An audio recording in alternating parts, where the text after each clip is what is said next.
Hello viewers, welcome to our YouTube channel health education for you. Viewers, आज हम बहुत ही महत्वपूर्ण जानकारी इस वीडियो के माध्यम से देना चाहते हैं। आपने यूट्यूब या इंटरनेट या अपने आसपास कुछ ऐसी दवाइयाँ या फिर जड़ी बूटियों के बारे में सुना होगा जिससे ये दावा किया जाता है कि इसको खाने से गर्भ में होने वाला बच्चा 100% लड़का ही होगा।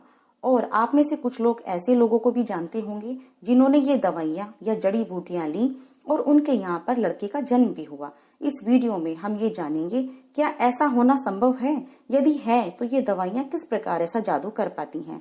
तो व्यूअर्स, इसे जानने के लिए इस वीडियो को बिना स्किप किए पूरा देखें। यह प्रक्रिया या मैकेनिज्म बहुत ही जटिल है।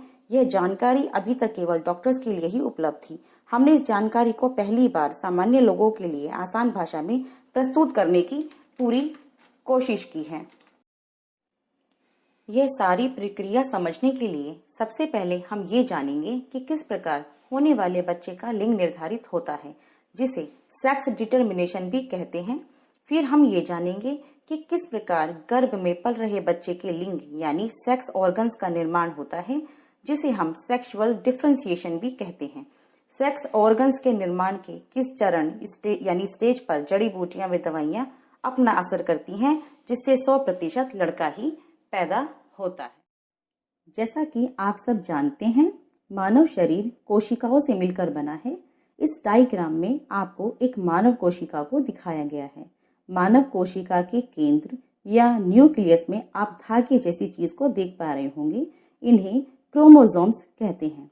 ह्यूमन सेल यानी एक मानव कोशिका में 23 जोड़े क्रोमोसोम्स यानी टोटल 46 क्रोमोसोम्स होते हैं।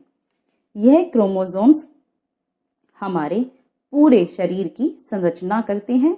इन 23 जोड़े क्रोमोसोम्स में 22 जोड़े ऑटोसोम्स कहलाते हैं और 1 जोड़े क्रोमोसोम्स सेक्स क्रोमोसोम्स कहलाते हैं।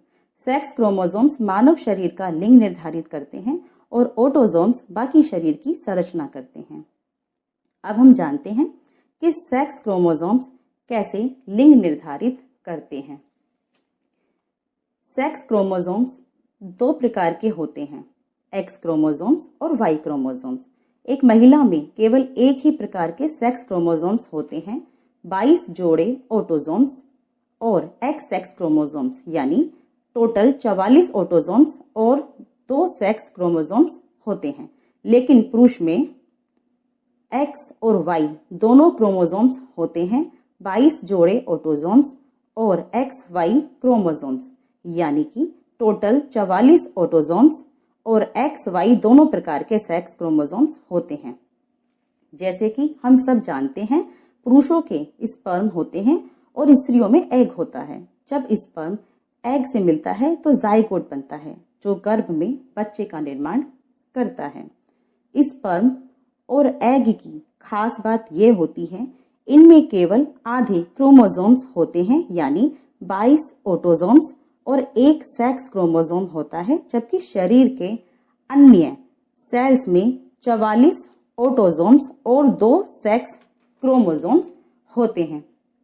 स्त्रियों के एक एग में 22 ऑटोसोम्स और 1 एक्स क्रोमोसोम होता है, जबकि पुरुषों के स्पर्म 2 प्रकार के होते हैं। एक प्रकार में 22 ऑटोसोम्स और एक्स क्रोमोसोम होता है और दूसरे प्रकार में 22 ऑटोसोम्स और 1 वाई क्रोमोसोम होता है। इसका कारण यह है क्योंकि पुरुषों में 2 प्रकार के सेक्स क्रोमोसोम्स एक्स और वाई क्रोमोसोम्स होते हैं, जबकि महिला में केवल एक ही प्रकार के सेक्स क्रोमोसोम होते हैं। अब हम देखते हैं कि होने वाले बच्चे का लिंग कैसे निर्धारित होता है। जब एक एग एक ऐसे स्पर्म से मिलता है जिसमें एक्स क्रोमोसोम होता है और इनके मिलने से जो जाइगोट बनता है उसमें 22 जोड़े यानी 44 ऑटोसोम्स और एक्स एक्स सेक्स क्रोमोसोम्स होते हैं। यह जाइगोट बेबी गर्ल यानी लड़की को बनाता है।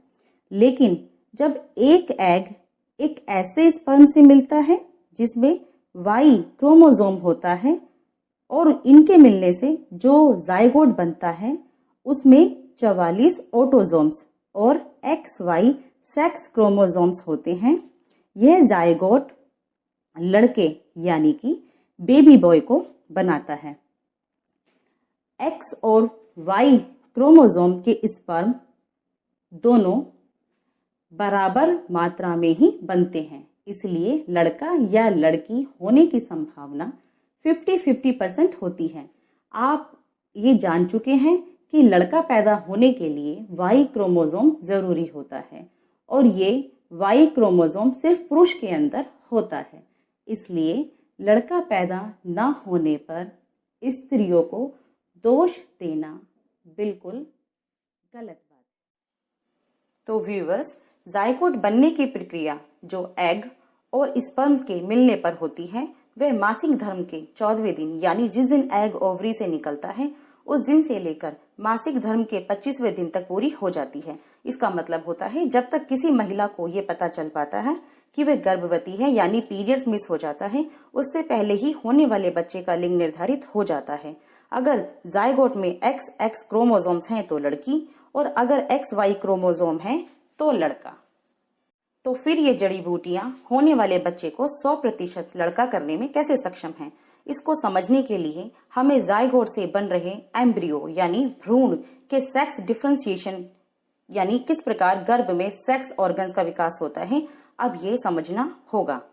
भले ही गर्भधारण के समय होने वाले बच्चे का लिंग का निर्धारण हो जाता है, लेकिन गर्भावस्था के 4थे महीने तक भ्रूण के बाहरी यौन अंगों का विकास नहीं होता है। आइए जानते हैं कि भ्रूण में सेक्सुअल डिफरेंशिएशन कैसे होता है। सेक्सुअल डिफरेंशिएशन यानी सेक्स ऑर्गन बनने के भिन्न चरण इस प्रकार है। पहली स्टेज होती है क्रोमोसोमल सेक्स की स्टेज, दूसरी स्टेज होती है गोनेडल सेक्स की स्टेज यानी मेल में टेस्टिस और फीमेल भ्रूण में ओवरी बनने का चरण, तीसरी स्टेज होती है differentiation of male and female internal genital organs यानी वो चरण जिसमें फीमेल भ्रूण में फेलोपियन ट्यूब व गर्भाशय का विकास होता है अथवा मेल भ्रूण में वास डेफरेंस सेमिनल वेसिकल्स व प्रोस्टेट का विकास होता है।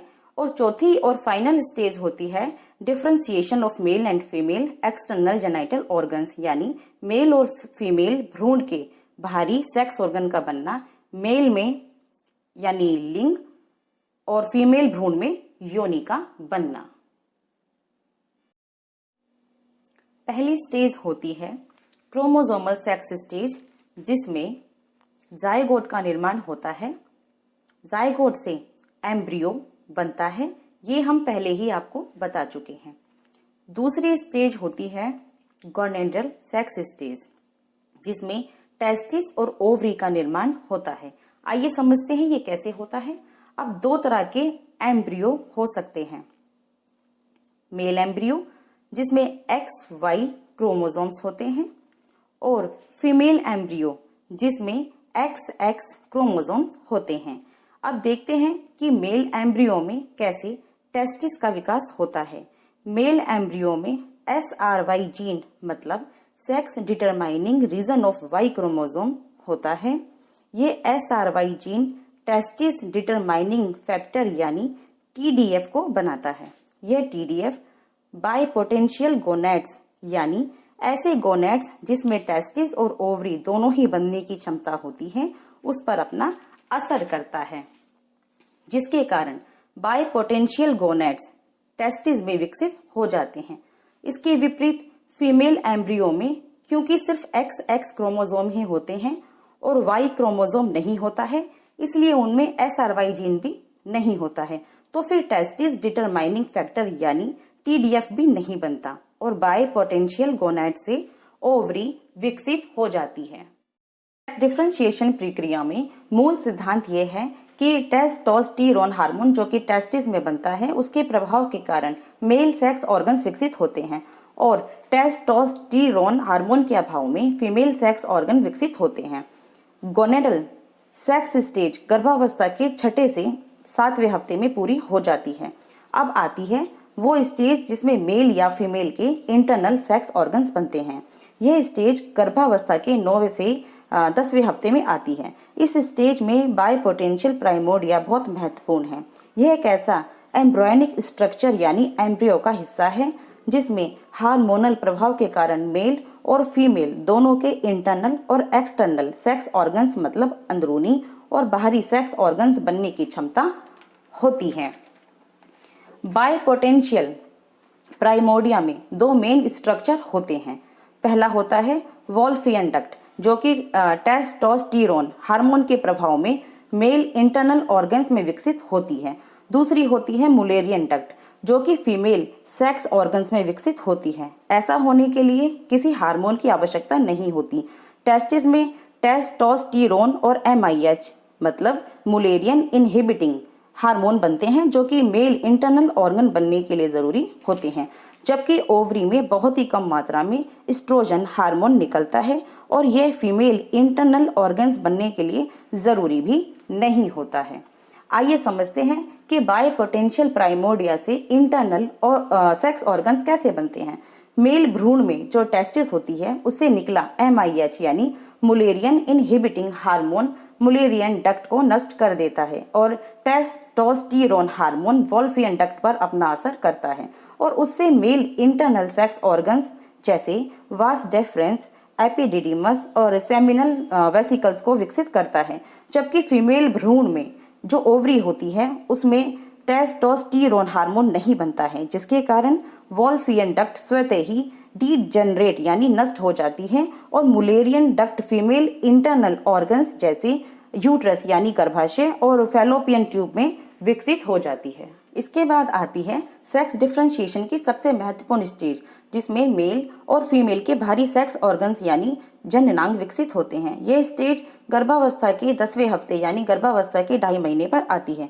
गौर करने वाली बात यह है कि 10वें हफ्ते तक मेल और फीमेल भ्रूण के बाहरी सेक्स ऑर्गन्स में अंतर करना संभव नहीं होता है। इस चरण के दौरान यानी 10वें हफ्ते में मेल एम्ब्रियो में जो टेस्टिस से टेस्टोस्टेरोन हार्मोन निकलता है उसके असर के कारण male external sex organ penis और स्क्रोटम यानी अंडकोश का निर्माण हो जाता है।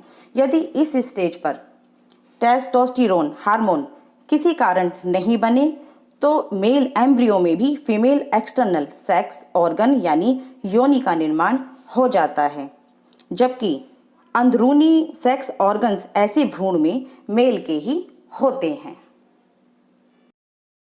इन सबके विपरीत फीमेल एम्ब्रियो में टेस्टोस्टेरोन हार्मोन नहीं होता क्योंकि ये हार्मोन केवल टेस्टिस ही बनाती है, ओवरी नहीं। टेस्टोस्टेरोन हार्मोन के अभाव में फीमेल सेक्स ऑर्गन वजाइना यानी योनि का निर्माण होता है। इस प्रक्रिया में एक खास बात यह है कि अगर फीमेल एम्ब्रियो को इस स्टेज पर अगर बाहर से टेस्टोस्टेरोन हार्मोन दे दिया जाए तो उनमें भी पुरुष बाहरी जननांग यानी पेनिस और अंडकोश का निर्माण हो जाता है, जबकि ऐसे भ्रूण के अंदर फीमेल इंटरनल सेक्स ऑर्गन जैसे गर्भाशय और फैलोपियन ट्यूब्स होते हैं, लेकिन बाहर से देखने में यह भ्रूण लड़का ही लगता है। जिन जड़ी बूटियों से 100% लड़का होने का दावा किया जाता है वह जड़ी बूटी या दवाई सेक्स ऑर्गन के निर्माण की इसी स्टेज पर असर करती है।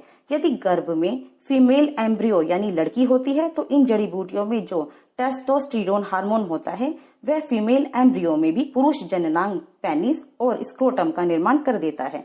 तो जन्म होने पर ऐसे बच्चों को सब लड़का ही समझते हैं। ऐसे बच्चे जो अंदर से फीमेल के इंटरनल सेक्स ऑर्गन यानी गर्भाशय व फैलोपियन ट्यूब लिए होते हैं लेकिन बाहर से पुरुष जैसे होते हैं, उनमें बचपन में कोई परेशानी नजर नहीं आती है, लेकिन जब वह प्यूबर्टी यानी किशोर अवस्था की आयु में आते हैं तो उनमें बहुत सारी परेशानी आ जाती है। अगर गर्भ में मेल एम्ब्रियो होता है तो उन्हें इन जड़ी बूटियों का टेस्टोस्टेरोन हार्मोन लड़का ही रहने देता है, परंतु ज्यादा टेस्टोस्टेरोन हार्मोन के एक्सपोजर के कारण इन बच्चों में भी डेवलपमेंटल डिफेक्ट्स यानी विकास संबंधी दोष हो जाते हैं। तो आप अब खुद ही समझ गए होंगे कि ऐसी दवाइयां या जड़ी बूटियां बहुत ज्यादा नुकसान करती हैं और यह प्रकृति के बिल्कुल विरुद्ध है। बच्चा चाहे लड़का हो या लड़की स्वस्थ होना चाहिए। अगर उसमें कोई भी डिफेक्ट होता है या दिक्कत होती है तो उस बच्चे व उसके माता पिता के लिए परेशानी का कारण है। 100% लड़का पैदा करने वाली जड़ी बूटियां व दवाइयों के होने वाले असर पर डॉक्टर सुतापा बंदोपाध्याय नियोगी और उनकी टीम ने 2015 में अपने रिसर्च पेपर में बहुत ही महत्वपूर्ण जानकारियां बताई हैं।